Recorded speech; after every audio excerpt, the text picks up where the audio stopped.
Bonne nouvelle. Une offre énorme arrive pour Ferland Mendy. Real Barça, incroyable les prix colossaux pour assister au Classico cet été à Dallas. La crainte de Kroos sur sa fin de carrière, je ne veux pas que ça m'arrive. Bombe, le Real Madrid garde un œil sur Dusan Vlahovic. Real Madrid, ce cadre du Bayern Munich à 70 millions d'euros n'attend que l'appel de Florentino Pérez. Les demandes hallucinantes du clan Mbappé au Real Madrid. Avant de commencer, si c'est la première fois que tu passes ici, je t'invite donc à t'abonner, c'est gratuit, ça prend 2 secondes et ça fait plaisir. Merci beaucoup à toi. Le Real Madrid est prévenu de l'arrivée d'une grosse offre pour son latéral, nouveau désir du football arabe. Ancelotti l'apprécie et compte sur lui, mais si la proposition est très élevée, le club l'étudiera. Le contrat de Mendy avec le Real Madrid expire à l'été 2025 et il semble que le club soit réticent à lui donner le salaire qu'il souhaite, et même à le prolonger. Ses blessures récurrentes sur les 2 dernières saisons ont écorché son crédit auprès du club, qui doute plus que jamais à son sujet. La presse espagnole a suggéré que l'agent de Mendy avait insisté pour obtenir une augmentation de salaire significative ces dernières années, mais que le Real Madrid a toujours rejeté cette demande. Carlo Ancelotti apprécie le joueur et l'a souvent défendu face aux médias, mais il semblerait que les dirigeants du Real ne soient pas vraiment du même avis.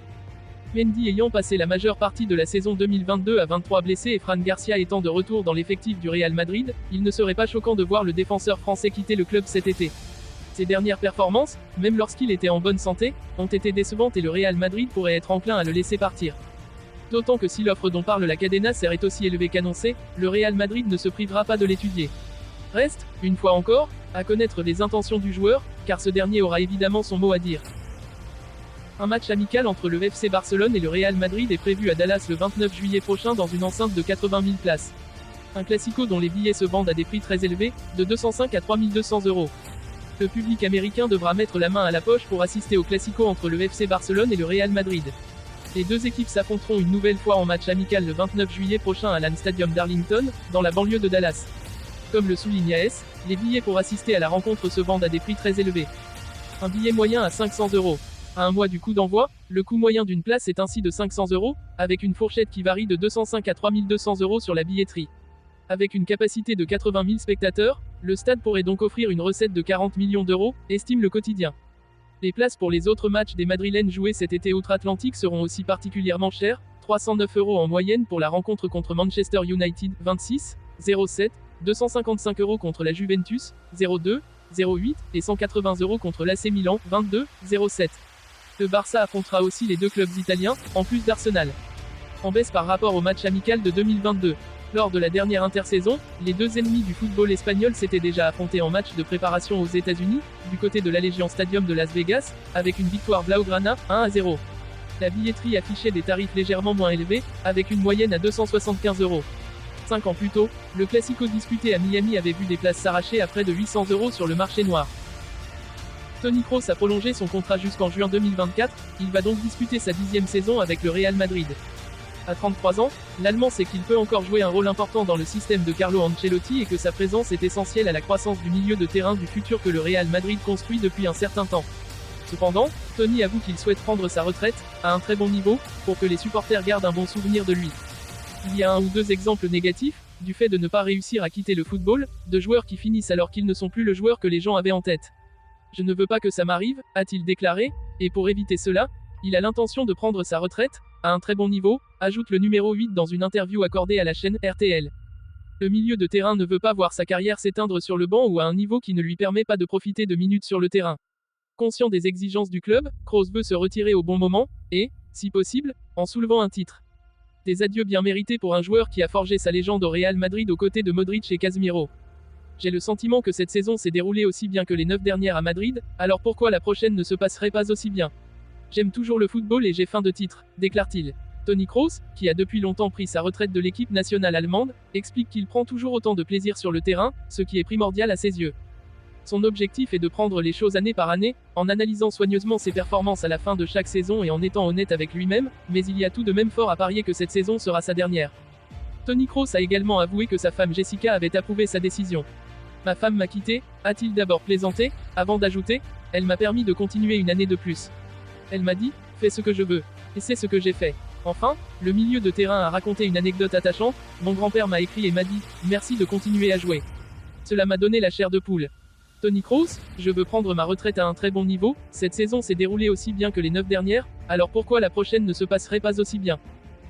L'avenir de Dusan Vlahovic est toujours dans le flou. Jusqu'à présent, l'aventure de l'attaquant serbe sous le maillot bianconeri n'a pas répondu aux attentes, et 1 an et demi après son arrivée à Turin, il se retrouve sur la liste des départs possibles.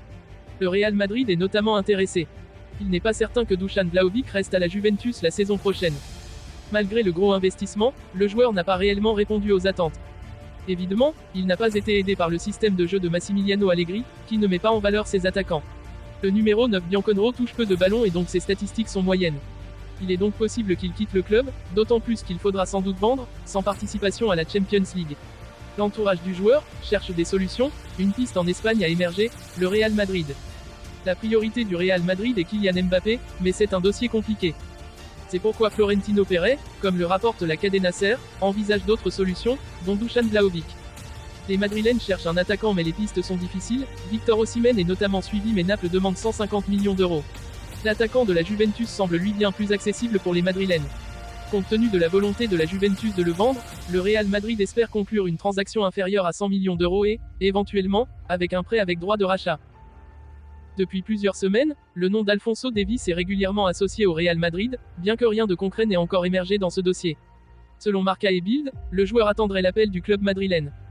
Cependant, le club madrilène envisage sérieusement de renforcer son effectif à ce poste. Malgré le retour de Fran Garcia en provenance du Rayo Vallecano cet été, le Real Madrid a des inquiétudes quant à la fiabilité de Ferland Mendy, qui a connu des problèmes physiques récurrents au cours des 2 dernières saisons. Le Français n'est plus aussi solide qu'à son arrivée et il semble clair que les dirigeants sont prêts à s'en séparer. De plus, Mendy n'a plus que 2 années de contrat et aucune discussion sur une prolongation n'est en cours. Ces dernières semaines, un nom revient avec insistance, Alphonso Davies. Le jeune international canadien, sous contrat avec le Bayern Munich jusqu'en 2025, ne serait pas enclin à prolonger son contrat malgré les tentatives de ses dirigeants. Au contraire, il serait à l'écoute d'un éventuel appel du Real Madrid, selon les informations relayées par le journal Marca, qui cite le média allemand Bild. Cette situation ouvre donc la porte à des spéculations quant à un éventuel transfert de Davies vers le Real Madrid. Le club madrilène pourrait tenter de conclure cette transaction en vue de renforcer son effectif et d'apporter une concurrence de qualité à Ferland Mendy. Kylian Mbappé aurait des exigences considérées comme démesurées par le Real Madrid si on se fie aux dernières informations publiées chez nos voisins. Le dossier Mbappé est loin d'être bouclé. Même si les dernières déclarations publiques du principal concerné vont plutôt dans le sens d'une saison supplémentaire à Paris, alors que le Real Madrid serait déjà en train de chercher des alternatives, la presse espagnole remet une pièce dans la machine ce dimanche. C'est du côté de Marca qu'on explique ainsi qu'en interne, on se dit très pessimiste concernant une arrivée du Bondinois cet été. Le média explique que pour le moment, voir Mbappé débarquer du côté de l'aéroport de Madrid-Barajas n'est pas une hypothèse crédible. Et pour cause, Kylian Mbappé est actuellement dans une prison dorée et les merengues ne peuvent pas s'aligner sur les émoluments qu'il perçoit actuellement, ni sur ceux qu'il demande au club potentiellement intéressé. Selon Marca, le clan Mbappé réclame ainsi 240 millions d'euros pour cet été. Le média n'est pas très explicite et ne dévoile pas plus de détails sur cette somme totale, mais il indique que c'est ce que demande le clan du joueur aux merengues, probablement sous forme de prime à la signature et de salaire pour les saisons à venir. Il faudrait donc rajouter le prix du transfert versé au club de la capitale française. Autre point important que rajoute le média, les Madrilènes n'ont pas vraiment confiance en Mbappé et savent que même s'il s'approche d'un accord cet été, le Français est capable de changer d'avis au tout dernier moment. Ce qui mettrait à mal, une fois encore, la construction de l'effectif et la préparation de la saison à venir. Il attend donc le mois de janvier pour sceller un accord officiel pour une arrivée à l'été 2024. Autant dire que c'est loin d'être terminé cette histoire.